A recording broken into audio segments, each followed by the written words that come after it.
What's going on, people? We are Tottenham TV, back here for yet another update. Just a little quick fire update for you just now. We got Brian Daigle with us, as you can see once again. Sim is currently gallivanting around Scotland on a stag, so very good for him. While we're baking and dying in the studio here, so it's all good. We're going to start off talking about the confirmed news about Antonin Kinsky. David Ornstein reports that Kinsky reaches full agreement with Tottenham Hotspur to sign the new contract. 23-year-old goalkeeper already tied down until 2031. Fresh 5+ 1 year deal, improved terms, which recognises his importance and his number one status. So, I mean, look, I think we've spoken a lot about this since the close of the season, and I think me and you have been pretty much in alignment towards the back end of the season. This guy deserves the number one spot for what he did. You know, massive reason why we stayed up, and it looks like that is all confirmed now. Number one, Antonin Kinsky, and Dubravka as backup, and that's the goalkeeping position sorted. Yeah, absolutely delighted. Fair play to him. Fair play to Spurs rewarding it, especially when there's been a lot of talk at the moment about the youth and what we're doing with the youth and they're not getting a chance. Well, this week he's got his new contract. The backup keeper's been signed to show that I believe in you. I trust you. You're going to be the one. Look, we all knew that his distribution was exceptional, especially compared to the last two goalkeepers we've had. It was his shot stopping. And you've just got to look at the Wolves free kick compared to Vicario's at Liverpool. And you've just got to look at those two saves at Leeds, especially the second one, which was when it was 1-1, and that could have been a fantastic save, a real statement of belief and confidence in him after what happened at Atletico Madrid. And I'm absolutely delighted that he's been rewarded, and hopefully he'll go from strength to strength. It is a massive, massive show of support for him, isn't he? For a player, you know, that got his chance with 7 games to go due to the Vicario injury.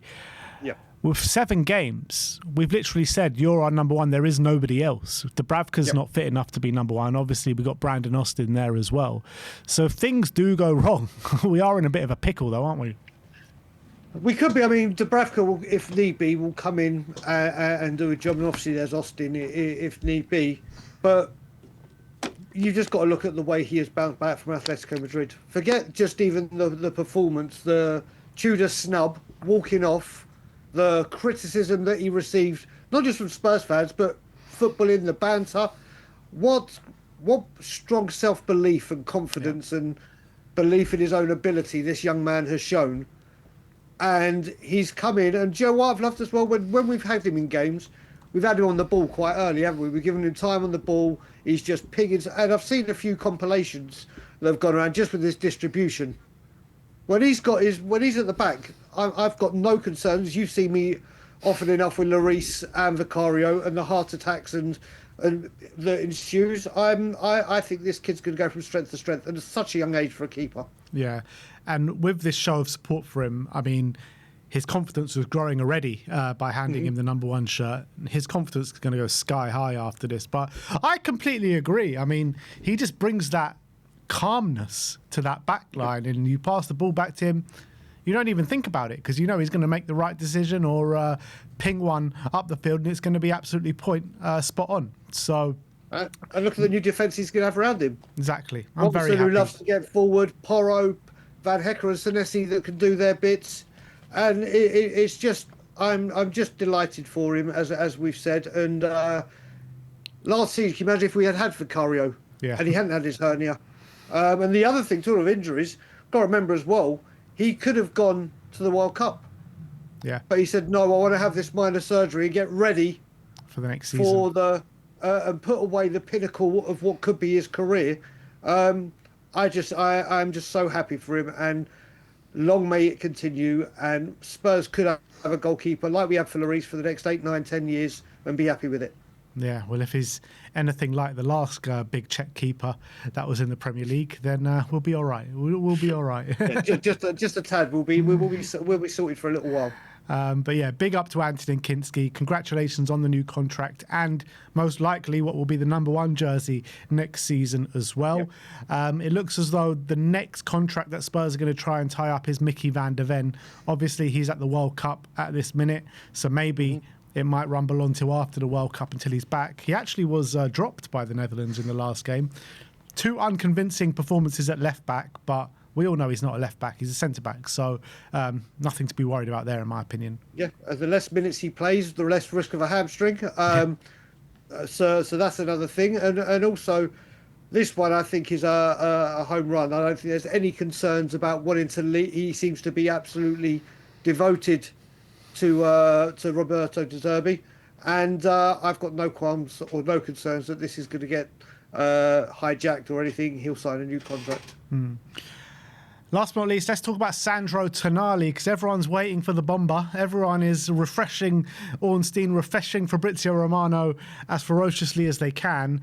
And there's been a couple of updates regarding Sandro Tonali. Sami Mokbel sent Spurs Twitter, or Spurs X, into overdrive. He says that Arsenal have held exploratory talks over the Newcastle duo Bruno Guimaraes and Sandro Tonali. Other midfield options open. Tonali has big interest from Spurs. That was actually responded to by a very reliable Arsenal ITK called Hand of Arsenal. And he said, when Tonali was offered to us at the end of January, it piqued everyone's interest at the club.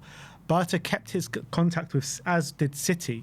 It became clear that the deal was not feasible due to Newcastle wanting £85 million or even more, and to further add, the agent fees were massive too. So he says he's suggesting that unless Arsenal's budget changes dramatically over the next few days or whatever it may be, then it's not something Arsenal are going to pursue for Sandro Tonali. And if it's between the two, they'll be more focused on Bruno Guimaraes than a Sandro Tonali.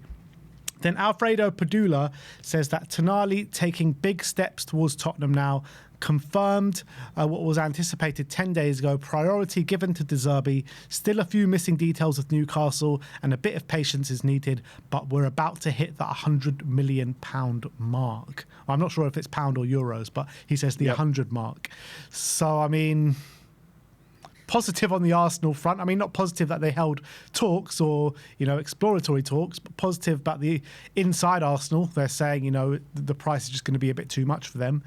And now Alfredo Padula, and it was retweeted by Gianluca Longari, who's quite a reliable journalist with Inside Italy as well. So that might confirm the validity of it. So maybe a bomber is coming. Yeah, look, I mean, first of all, we spoke about in the earlier update about the importance of the transfer window of July the 1st hitting and new finances become available. And this is why we've needed to get this deal done. Because this is typical Tottenham right now, where another big club that were in our position would just hand over the money. There'd be a bit of negotiation. They give him bang players there. But no, Tottenham are doing what Tottenham do, which always has in the back of your mind, someone's going to come in, someone's going to hijack, someone's going to creep in and snatch it from us. And I completely get that. I completely understand it. But as I've said to you and many people, I'm not getting drawn into any of this transfer BS. There's only one man and one man I listen to, and if it's not Ornstein, there's no news. That's simple to me. And you've seen, even when we speak, I am so calm about everything right now because I'm just not going to be drawn into. And now that I'm working, I'm not going to let every single, like you said, Mokbel tweets that, you send it to me immediately, and then the Italian says, no. It's just literally Spurs fans, the ITKs have got us on strings. They literally gaslight the hell out of us, and we have 47 civil wars between ourselves between 4 minutes of tweeting. I'm not concerned. I think we get Tonali. I think this is just to scare Spurs, get the money down, put it down, because this is what's happening. And I'm going to try and be optimistic. I'm going to try. And so far, I'm cool, I'm calm. I still think it happens, and I'm relaxed.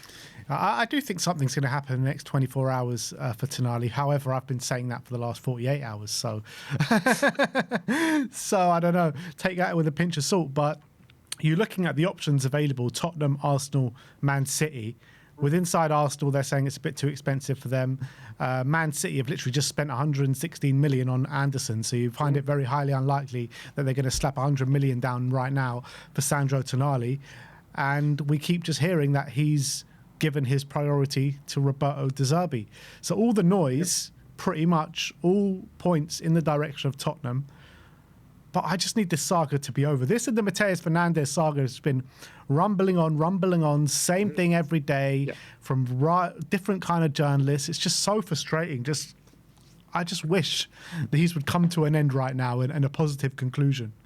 Well, I remember when this all broke, like Tonali, within the same day, Spurs about to enter club-to-club talks, deal agreed, personal, and then we keep hearing personal terms agreed. He's one step closer. He's waiting for this. We're just waiting. We're going into another round of talks. Second one, apparently we put in the same bid as the first one, which I don't even believe that. Why would you phone up and go, yeah, you know that bid we just offered you? We got a new one. It's exactly the same thing. So it's all pointing in the right direction. I think Arsenal's main thing is a striker this season. I think they need and we need, don't get me wrong, we need it, but we need a whole midfield to get that and creativity. So I think he comes to Spurs. I hope he comes to Spurs. But the sooner Spurs could just go, right, here's the money, and here we go, or whatever you want, then we just relax and take a deep breath altogether. Yeah, absolutely. So look, we'll keep you updated as and when anything drops. Let's hope it comes tonight, comes tomorrow, whenever. Let's hope it comes. That's all that matters. That's exactly all that matters. So we'll see. We'll see what happens. But for me, I still think it sounds positive, even though you did hear those news about him Arsenal holding exploratory talks with Sandro Tonali. I do feel like their main focus is probably Bruno Guimaraes. They have, made a bid for Bruno Guimaraes. I think it's a derisory offer at 55 million for the quality of player that he is. But we keep believing, we keep moving forward, and let's hope these deals can happen sooner rather than later. But yeah, big up, Brian. Thanks for coming on today. And always we a pleasure, shall brother. see you all very, very, very soon. Like, subscribe, and comment. And as always, come on, you Spurs. Come on, you Spurs.